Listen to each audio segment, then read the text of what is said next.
work is good. Work isn't a bad thing. And being a productive and diligent and really engaged with your life, that's one kind of hustle that's good. The parable of the talents. God gives us talents, and then we're supposed to do something with them. We're supposed to turn a profit on them, and that takes hustle. Just burying your talent in the ground and saying, I'm just going to keep this for me and not worry about it. Jesus has some harsh words for that person. And then on the other hand, hustle for hustle's sake, or hustling to prove something about yourself, hustling out of anxiety and a desire to prove yourself to yourself or to other people, that's the kind of hustle that causes burnout.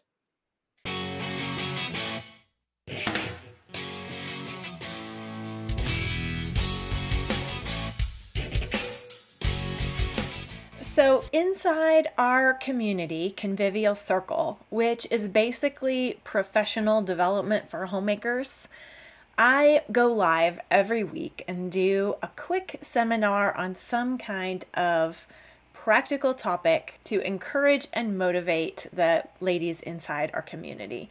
And a few weeks ago, we did one on time management that I thought would be particularly helpful this week as we begin plotting out. Maybe you're already in your school year or you're getting ready for your school year, and it seems tricky to have all the pieces fit.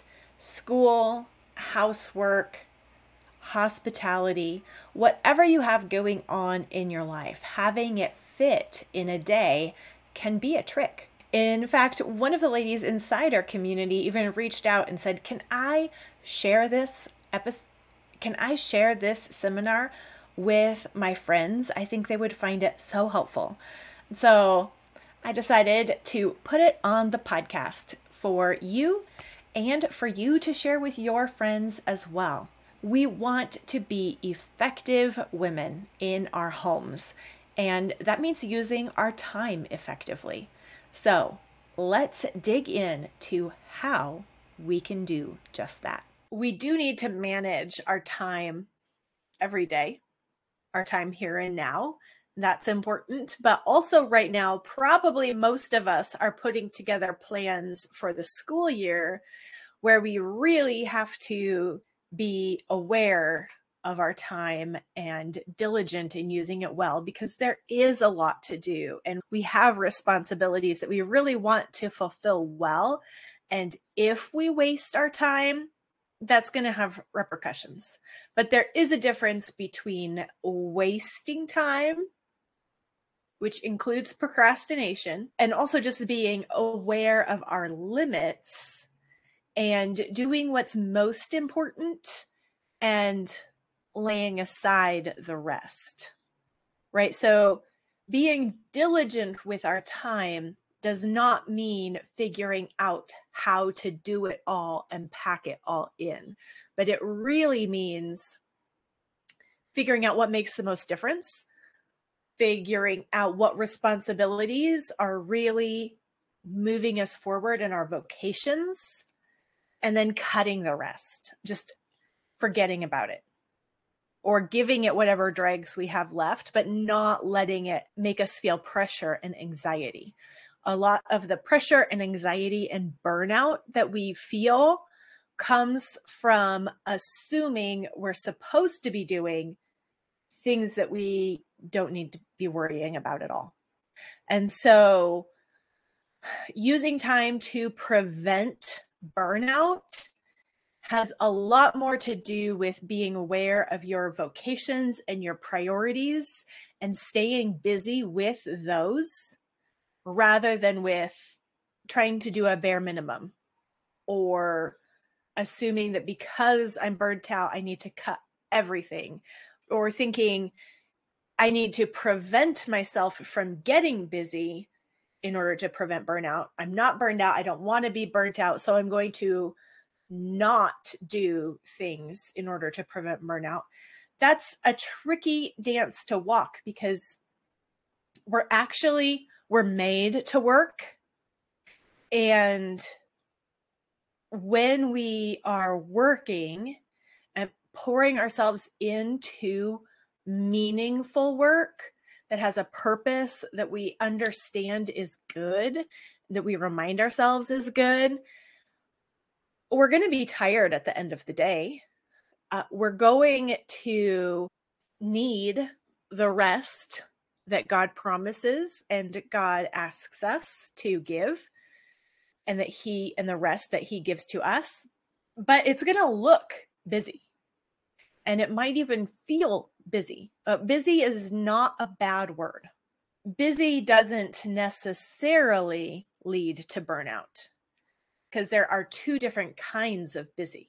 There are two different kinds of hustle, right? I keep a little toe in the water or ear to the ground on business related stuff. I enjoy entrepreneurial business kind of things. And I find that a lot of times they help me become a more engaged, better homemaker. And right now, there are some people who are still using hustle as a good thing, something we should be doing. And there's definitely a trend, and it's more like the hip thing to do is to blast hustle culture. And so it's really interesting, especially to hear unbelievers just basically waffling back inside to two different extremes. But what both of them are missing is purpose behind the work, and the fact that we aren't our own self creations. Both of the camps are operating from assuming we are self creations. And so we have to get this mix right. And it's about satisfying yourself. That's not true. And so neither of them are going to work. Neither of them are the answer. Work is good. Work isn't a bad thing. And being a productive and diligent and really engaged with your life, that's one kind of hustle that's good. The parable of the talents. God gives us talents, and then we're supposed to do something with them. We're supposed to turn a profit on them, and that takes hustle. Just burying your talent in the ground and saying, I'm just going to keep this for me and not worry about it. Jesus has some harsh words for that person.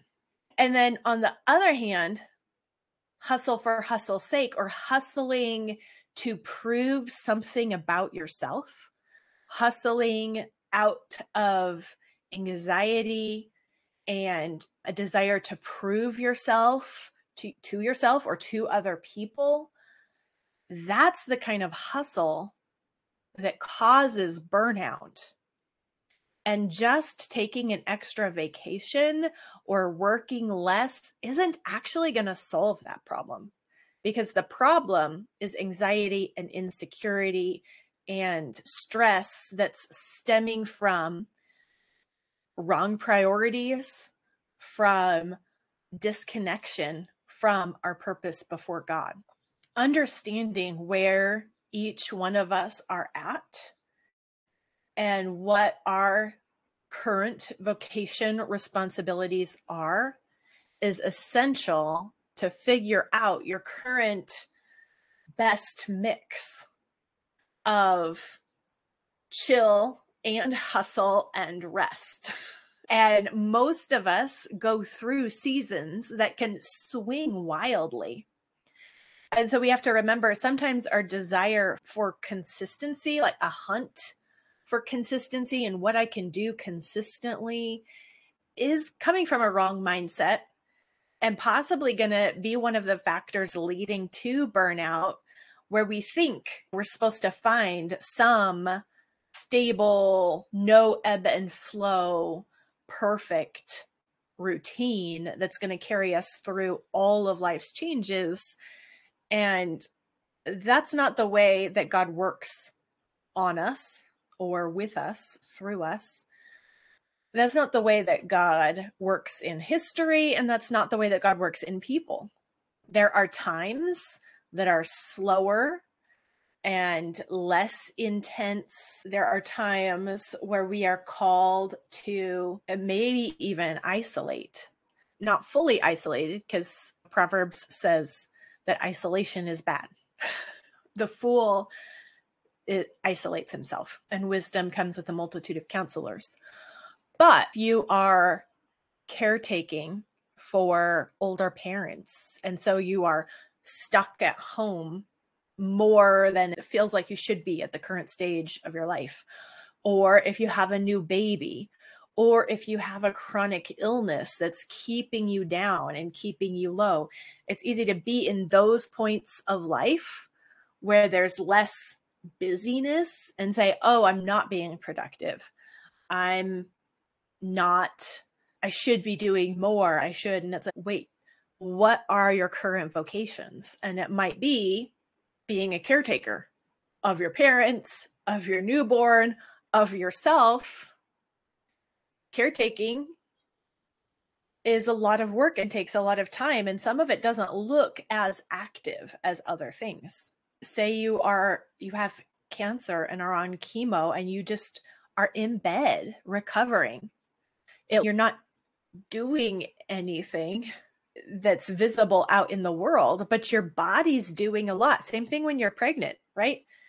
You might not be doing all the things you were doing before, but invisibly, your body is forming another human being, and that is not nothing. So we have to wrap our minds around being aware of what season we're in and recognize that the season we're in will change. Most of us will not be in the exact same kind of season. We'll be given different responsibilities, different circumstances, and we'll have to adapt and change. And that's all a part of God's plan for us. And it's also not always better and better. You can have great health and be doing a ton, and then something can happen that feels like it's taking you out of the game. But it's just God gave you a new game to practice different skills. And it's not going to look the same.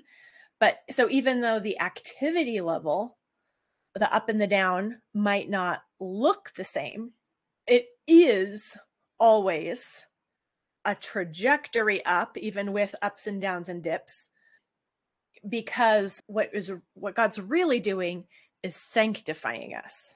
And that's a progressive thing where God uses challenges and shakeups and trials to grow us. So even when it looks like things are falling apart, there is growth there for us. And it is a part of our trajectory upward to Christ-likeness, upward to being prepared for heaven.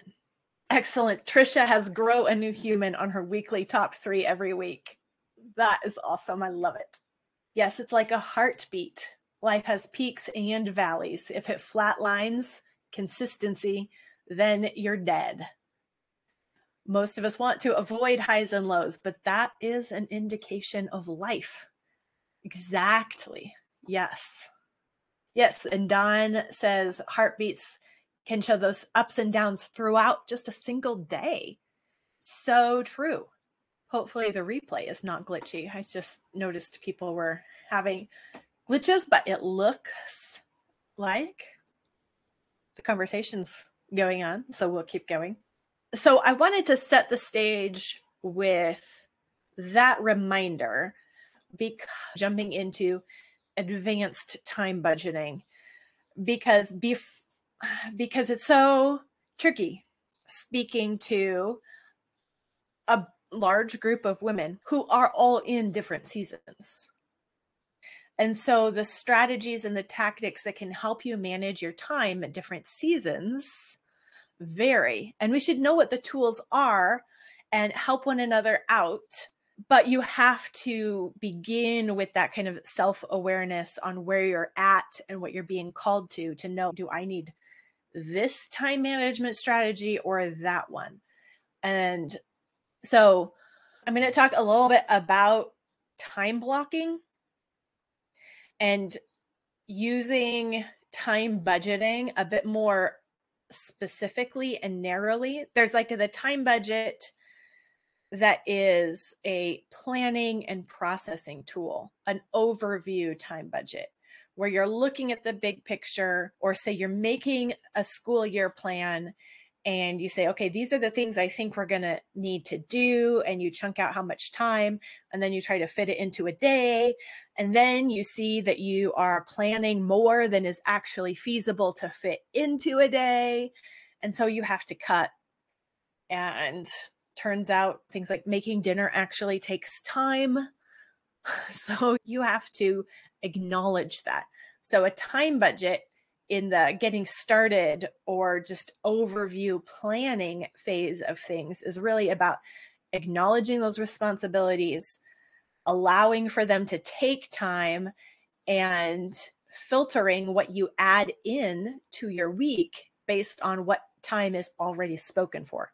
So it's becoming aware of what time is already spoken for, what's realistic for you, and all that. If you put together a time budget and say you have 5 hours of homeschooling in a day, and then you can theoretically think that's not too much, that's fine. But then you do a time budget and you say, I like a slow morning. I don't want, my ideal day doesn't start until 10 a.m. And then we're going to take an hour lunch. And then we're going to have this activity every day at 2. And it's like, wait, so that's 2 hours in the morning then before lunch if you start at 10 and take an hour lunch break at noon. And then if you go to something at 2, you actually have a half hour, really, when you budget time for transition and getting out the door and to someplace. So are you willing to come back and do 2.5 more hours of school after your 2 p.m. activity? Is that going to happen? Or are you going to have to start your school day earlier? Or are you going to have to figure out how to do some of your school through lunch? So the time budget is a tool for puzzling out the plans and being realistic with our time. Remember, a time budget is not a schedule. It's just, you have enough time to do the things that you planned. Advanced time budgeting and time blocking would be doing a quick sketch time budget for each day. Some planners will have a daily page and hours, or maybe a weekly spread that actually has hours marked down. There are all kinds of formats, but it's a pretty typical in a planner to have some kind of just list time budget with the hours on the side, or grid, even on a weekly view. And you can use that as a more specific, narrow focus time budget, but it is advanced. So you don't want to try to use that kind of planner. There are a couple other ways to do it that I'm going to talk about here. You don't want to jump to those and start there. If you don't have a basic overview time budget that you've figured things out and put the pieces together, the day-by-day time budget is going to be too difficult. It's not going to make sense. It's going to take too much thought and probably not be accurate because you haven't done the big picture version of it yet. And it's going to feel a lot more haphazard because you're just putting pieces in day by day and you don't have that big picture kind of anchoring things. And you haven't really come to grips with thinking about your time in that way. The other way that you can get a little bit more advanced with time budgeting or time blocking is to use Google Calendar. So I actually have my time budget on Google Calendar. So I can toggle it on and off. I don't print that calendar, and I probably have it on about 50% of the time. And I have kind of my stop point, or my homemaking hour is basically what it is. And I have a reminder set up for it. So I hear the calendar reminder, the notification. I get the notification that it's almost homemaking hour time. And that's where, whether it's errands that I'm doing or social time or online stuff or whatever it is that I'm doing, it's time to come back out of that and fold the laundry, start the dinner, do my cleaning routine, whatever it takes to keep the household running and get dinner on the table has to happen in that hour. I do extra action. And sometimes it doesn't always happen 100% of the time, but it's part of my time budget and it's in there. And so generally when I'm making appointments or when I'm figuring things out, it's but I need to be home here at this time, because otherwise things all wonky. It takes time to run a house, it turns out. So that means that some time needs to be reserved for it. We can't just fit it into the cracks and margins all the time. Trying to be a homemaker as a vocation while only fitting the work into cracks and corners could be one of the reasons why we feel discouraged and burnt out, because we're not giving our primary work adequate time and attention. And then I'll have blocks of time, because whether that's recording blocks or writing blocks or whatever, they'll go in there and you can move things around and you can set things to repeat. So it's super convenient. Now, some people take that even to a further extent. And while they have the basic category time block, let's say a homemaking block and a homeschool block and some kind of other project or work block, that's the basic time budget method. So it doesn't matter what order you do things in the block or what's different about this block from that block day to day. You just have it generally blocked off without specifics. Some people then take it to the next step, and within the block, add in the specifics. So instead of just having a homemaking hour, there would be zone cleaning, laundry, make dinner within the block. And partially that is to make sure that you are allowing enough time for things, because it's so easy for our to-do list to escalate, to get longer and longer without really being in touch with the fact that we are, by definition, overcommitting ourselves, because we have actually assigned ourselves to do more than will actually fit in a day. And when you do that, that's going to be frustrating and discouraging, and you're going to wind up burnt out when you are expecting more than is feasibly possible. But you won't even realize that it's not feasible until you start experimenting with this time budget stuff. And it's not the thing where you're going to create a time budget and it's just going to magically work the first time. It's actually this practice and exercise and mindset that changes the way that you relate your to-do list to your time. You become more realistic. You become more aware gradually as you work this out. And some people will get even more specific and assign tasks to a time that they want to get it done. David Allen, in Getting Things Done, says this is a big no and not the way that you use a calendar. So my friend Brandy Venzel does this, though.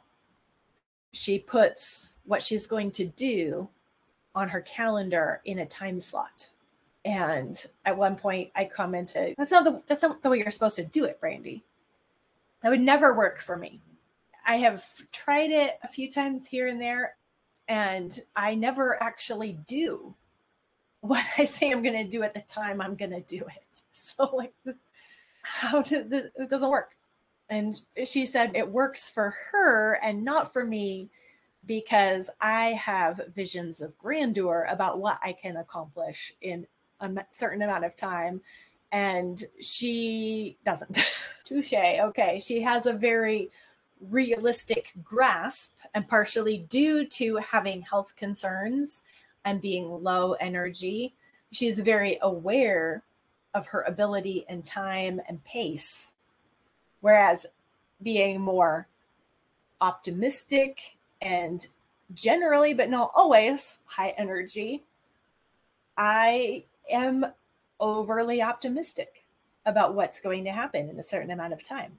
So it's getting too granular with the time budgeting is not a great plan for me, unless I'm just experimenting with seeing how realistic my plan is. So I make the list for the week. I say, I'm going to do this, I'm going to do this, I'm going to do this. And then I say, okay, this is going to take, how long will this take? And then I look at the calendar with my obligations and my basic time budget blocks in there and say, do I actually have enough time to do these things? And it's not that I'm scheduling them in, but I'm looking realistically at the blocks that I have and say, okay, of these things that I've listed that I want to do, what is actually the priority? And so I think that there are situations and certain kinds of responsibilities and seasons and certain personalities that can do the very granular time budgeting, maybe even on a daily basis or a weekly basis.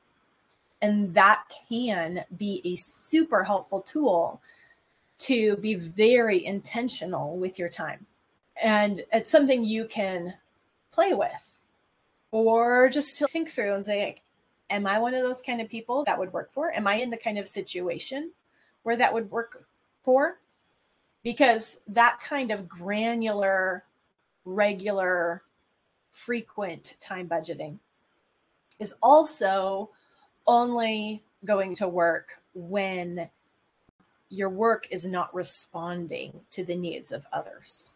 If you have a lot more control over your time, if your kids are bigger and maybe out of the house most of the day, or you're even an empty nester, or maybe all the kids are super little and take regular naps, so there's time that you can count on, then that's going to be different from if you have children or parents or other caretaking responsibilities that you can't predict ahead of time.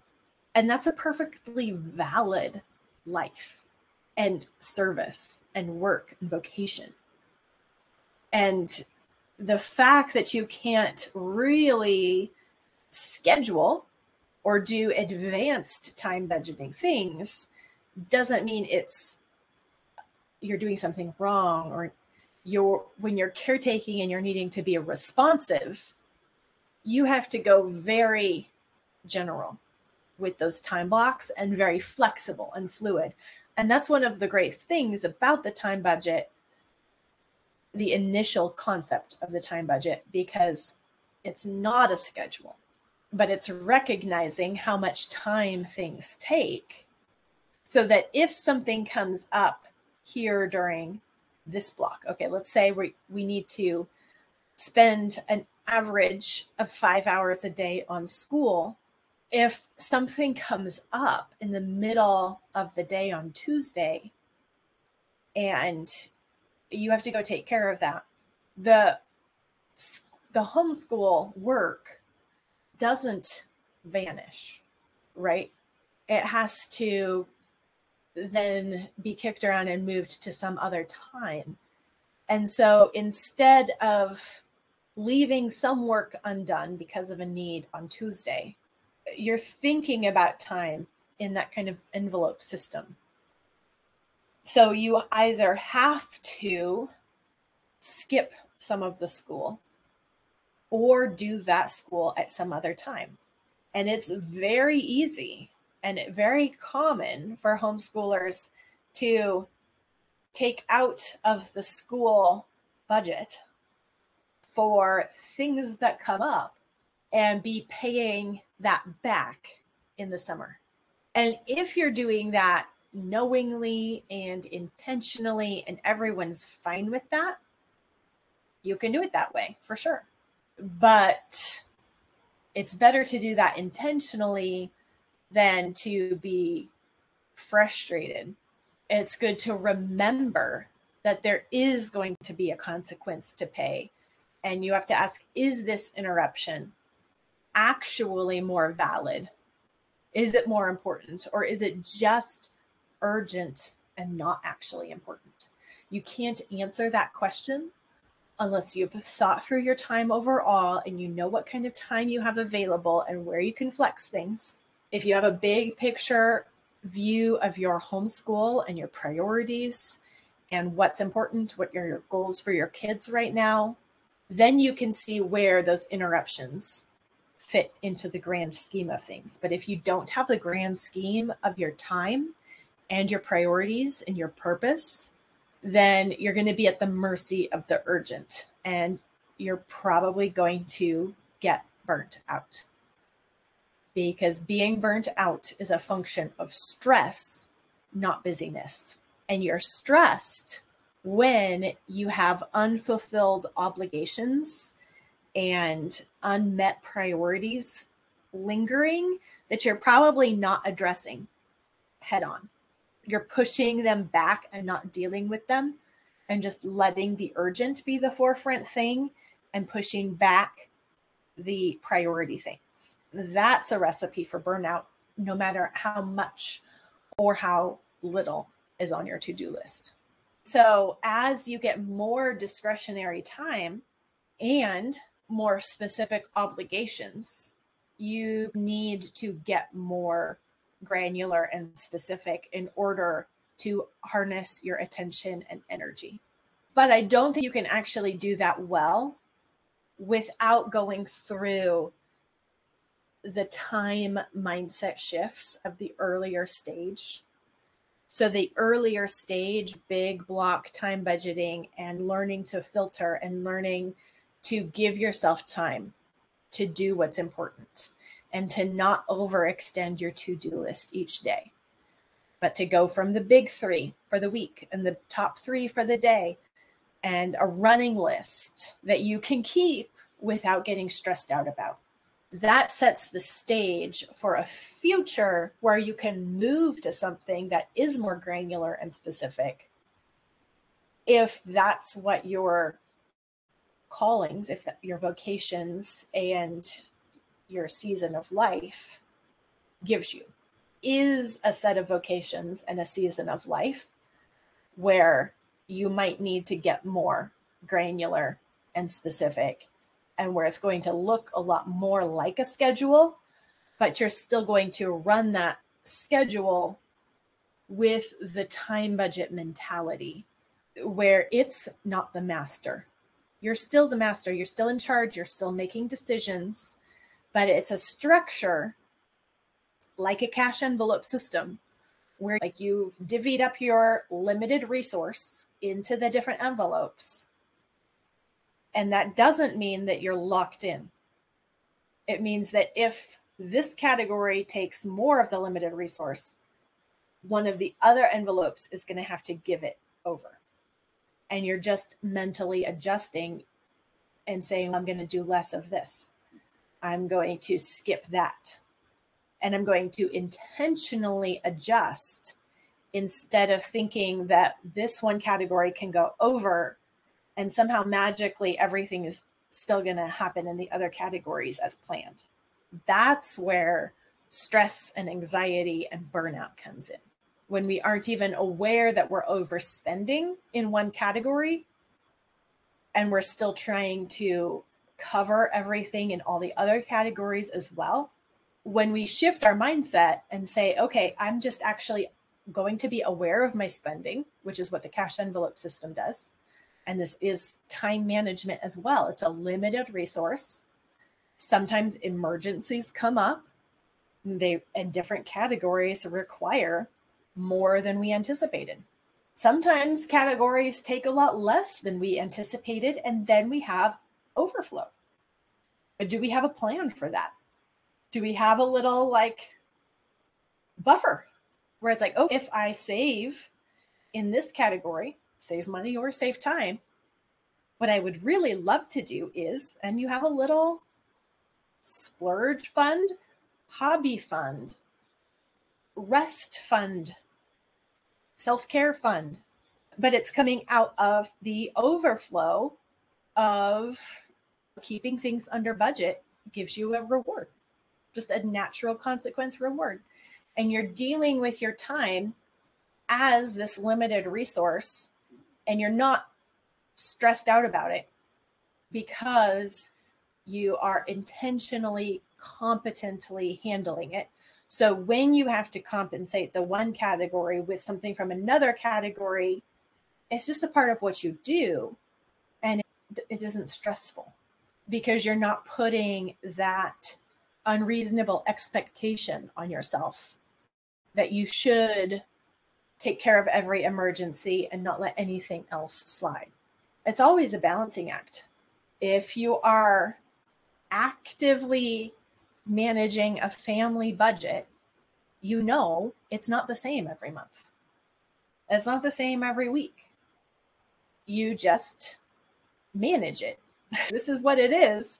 And it's my job to make some hard decisions and category decisions. And I'm not in control of every input. And I'm not supposed to be. That's not what anyone's expecting. So I'm just supposed to be a competent manager and make those decisions with the limited resource. And it's the same with time. That's true. Hobbies and self-care or different things, I should have said you should have an earmark for where excess goes. Because with money and with time, if there's not a plan for it, it will be frittered away in places that are not helpful and not restful and not what you would ever have chosen to do.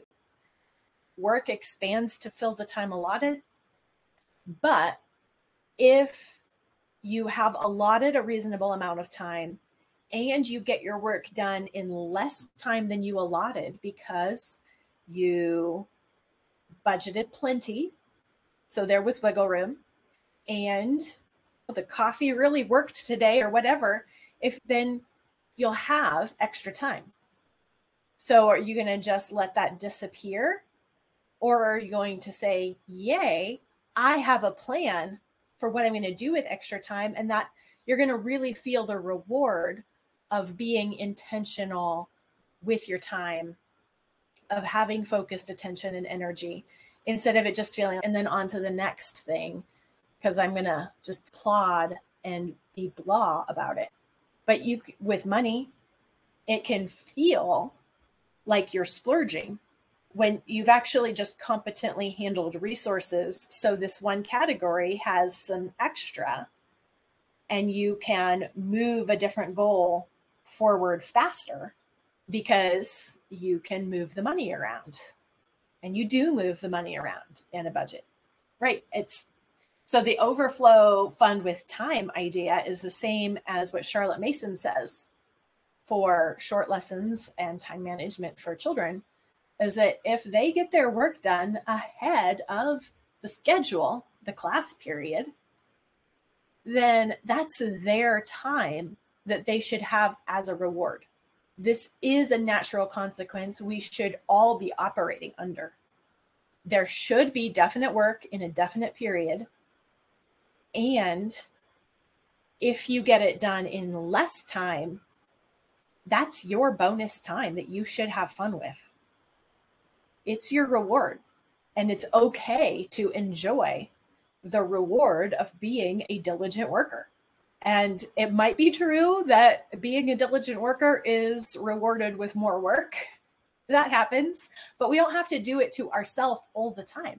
We can reward ourselves the same way as we should with our children. If we get the work done faster and better, get a sparkling water and read your book. Take a walk, whatever things, right? You're all supposed to have a list of things that would be a reward, would feel like a reward, things that would help you enjoy your life. Then that's motivation that we feel on a visceral level that will help us continue to be more and more diligent and aware and attentive and engaged. And so it's not wasting time. It's enjoying time. And that's perfectly acceptable. And overall, the trend, if you manage your time in life that way, is going to be toward a more satisfied, joyful life, even as you do more work. It's going to trend upward, not just by being go do cram as much in, but when you've planned wisely and you've worked wisely, there just will be time in the day for more and more of those things that allow you to enjoy your life more. And you're going to have more presence of mind and less stress, so that you will like extract more joy from those things the more intentional you are with your time, because the stress will decrease and your awareness will increase, and you could actually have fun with your life.